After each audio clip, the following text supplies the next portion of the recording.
sesi yang kemarin, bagaimana Tuhan Yesus mengampun dosa kita. Kami mengatakan itu. Nah, sesi ini saya akan melanjut daripadanya, akan mengatakan lagi. Sebenarnya untuk mengampun dosa tidak akan tergantung kepada pekerjaan manusia. Itu tergantung kepada tugas Tuhan. Dan orang tidak sama sekali bisa mengampun dosa dan menghapuskannya. Dan Tuhan belas kasihan kepada manusia. Dan seperti yang saya sebutkan seterusnya, Tuhan menciptakan kita manusia dengan gambarnya diri, lalu Dia mau mengasihi kita, mau memberi anugerah kepada kita. Dan Tuhan mau memimpin kehidupan kita juga. Tetapi oleh karena dosa dalam hati kita akan memisahkan kita daripada Tuhan. Jadi Tuhan tidak bisa kerja di dalam hati-hati kita. Jadi Tuhan, untuk menyelesaikan semua permasalahan yang terbesar tentang dosa ini untuk kita, jadi Tuhan telah mengutus anaknya, Yesus Kristus 2000 tahun yang lalu, dan melaluinya Tuhan menghapuskan semua dosa kita satu kali untuk selama-lamanya. Dan setelah Tuhan menghapuskan semua dosa kita,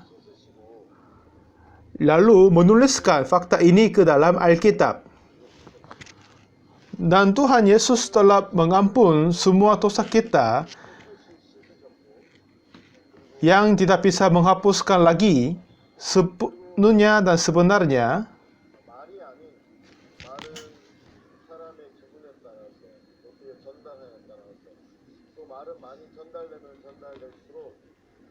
Dan telah menghapuskan dan memberitakan kepada kita semua. Tetapi setelah diperluaskan fakta ini, gambar-gambarnya dan intinya bisa diganti. Jadi Tuhan menuliskan ini ke dalam Alkitab. Pada waktu kita membaca Alkitab, kalau kita membaca Perjanjian Lama atau Baru, dan bagaimana Tuhan Yesus menghapuskan dosa kita dan bagaimana Tuhan menyempurnakan kita, Alkitab telah menuliskan banyak tempat dan menyaksikan kepada kita semua. Di dalam Alkitab ada cerita tentang Abraham pun adalah cerita tentang bagaimana Tuhan mengampun dosa kita, Yakub dan Esau sama Yusuf. Lalu Musa mengeluarkan orang Israel dari Mesir dan kemah suci, Daud, Salomo. Dan di dalam Alkitab banyak tempat, banyak titik bagaimana Tuhan mengampun dosa kita dengan menjelaskan secara langsung atau yang sekitarnya. Dan di dalam Perjanjian Baru juga sama. Matius, Markus, Lukas dan Yohanes, dengan keempat buku ini bagaimana Tuhan mengampun dosa kita, menimpakan dosa kita kepada Tuhan Yesus, bagaimana Tuhan menghapuskan dan menyempurnakan kita. Selain keempat buku Injil ini, sebanyak Alkitab lain juga telah menyaksikan bagaimana Tuhan Yesus mengampun dosa kita. Kalau kita membaca kisah para rasul pasal 10, ada nama cerita tentang Cornelius. Dia adalah seorang orang lain dari Yahudi, kan? Setelah waktu Tuhan Yesus bangkit dan naik ke atas surga, dan dia berkata kepada muridnya, kepada murid-muridnya akan menjadi saksi untukku untuk sampai ujung bumi. Tetapi murid-murid Yesus, walaupun mereka adalah murid Yesus tapi masih berada di bawah hukum Taurat, tetapi mereka tidak mau berjalan sampai Samaria atau ujung bumi, karena orang-orang Israel mereka akan mengawasi kepada orang asing, orang-orang lain. Dan kalau mereka makan bersama orang yang lain, makan bersama, itu menjadi najis kepadanya. Jadi murid Yesus, mereka tidak mau berjalan sampai ujung bumi untuk beritakan Injil. Tetapi pada waktu kami membaca cerita tentang bagaimana Petrus beritakan Injil kepada Cornelius, itu tercatat di dalam Alkitab. Dan pada waktu Cornelius mengirim seseorang ke Petrus untuk mengundang dia, di dalam mimpinya Petrus melihat sebuah bakul turun dari atas langit, ada yang binatang-binatang yang najis. Hai Petrus, Tuhan katanya, hai Petrus, kau laparkah? Makan ini saja. Kata Petrus, Tuhan, aku masih belum pernah makan makanan binatang yang najis. Kata Yesus, katanya, aku membenarkan itu. Janganlah kamu menajiskan itu. Makanlah. Aku tidak bisa. Aku tidak lakukan. Itu bisa berulang 3 kali. Lalu bakul itu naik ke atas juga. Setelah itu, langsung hamba-hamba dari Cornelius datang ke rumahnya Petrus dan mengundangnya. Jadi Petrus pergi bersamanya dan beritakan Injil kepada keluarga Cornelius, dan sekeluarganya menerima keselamatan Tuhan. Ini adalah kelihatannya cerita yang pendek, tetapi di situ ada yang inti yang besar untuk penginjilan. Tuhan suruh kepada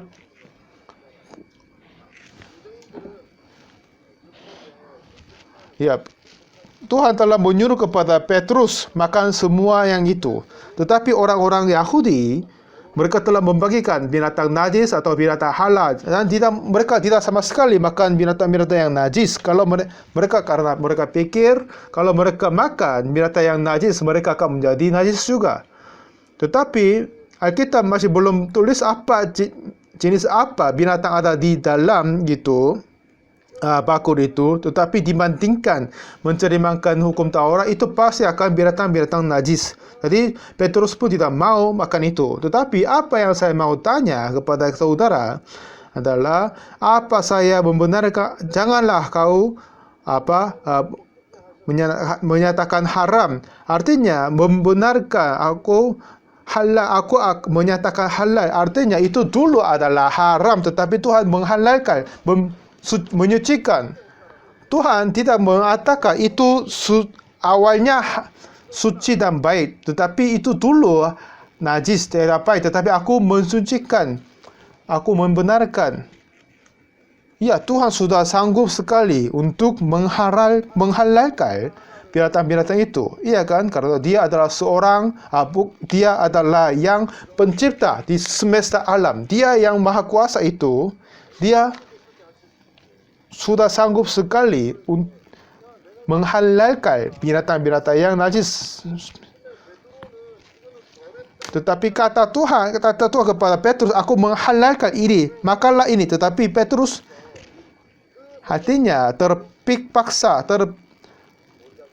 fix di dalam pikirannya sendiri, ini adalah binatang-binatang halal. Jadi dia tidak mau makan itu. Tetapi Alkitab itu berkata, tidak hanya binatang itu adalah haram, tetapi dengan itu Tuhan mau menyatakan kepada hati Petrus, kenapa kamu berkata orang-orang lain adalah haram? Anakku Yesus telah membenarkan mereka. Kenapa kamu tidak mau datang, tidak mau beritakan Injil?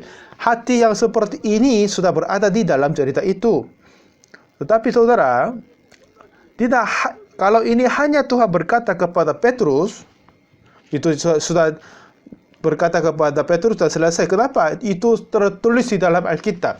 Artinya, ini adalah firman Tuhan yang sudah berkata kepada kita juga. Kepada binatang-binatang yang haram, kepada orang-orang yang lain.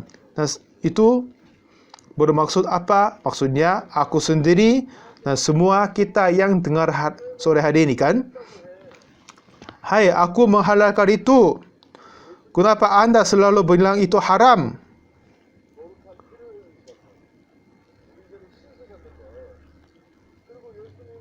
Sekarang ini sebanyak orang sudah tahu Tuhan Yesus telah mati dan menumpahkan semua darah suci dan membenarkan kita. Sudah selesai semua, tetapi sudah masih ada banyak orang menghalalkan diri, tidak bisa mempercaya sendiri aku menjadi kudus.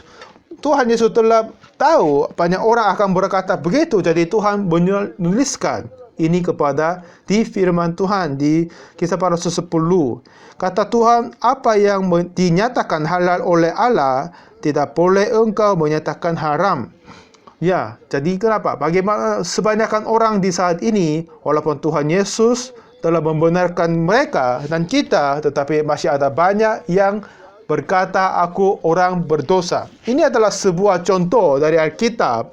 Tetapi selain ini, juga ada banyak bagian Alkitab, bagian Ibrani atau Roma atau Galatia.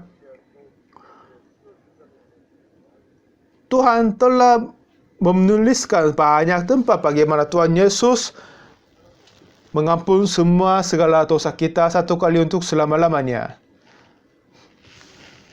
Dan Tuhan Yesus telah menyelesaikan itu, lalu tidak perlu lagi melakukan apa-apa.